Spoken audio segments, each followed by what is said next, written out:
सध्या संपूर्ण विदर्भात जोरदार पाऊस सुरू आहे। या पावसामुळे अनेकांचे जीवन विस्कळीत झाले।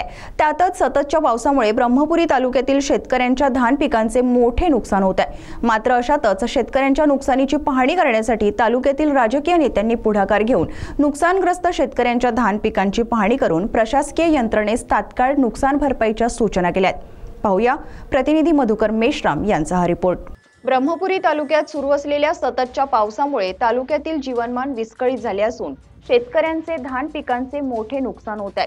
जिकडे तिकडे पूर सदृश्य स्थितीत पाहायला मिळत आहे।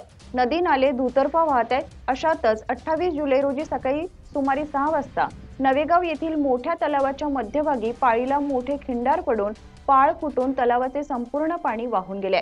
यामुळे शेतकऱ्यांचे अतोनात हानी झालेली आहे। सदर घटनेची माहिती मिळताच भाजपा महिला जिल्हाध्यक्ष वंदनाताई शेंडे आणि भाजपा माजी तालुकाध्यक्ष प्राचार्य अरुणजी शेंडे ताबडतोब सकाळी 8 वाजता घटनास्थळी पोहोचले। यावेळी भीमराव माहुरे, आनंदराव राऊत व इतर शेतकऱ्यांनी आपली व्यथा वंदनाताई शेंडे आणि प्राचार्य अरुणजी शेंडे यांना सांगितली।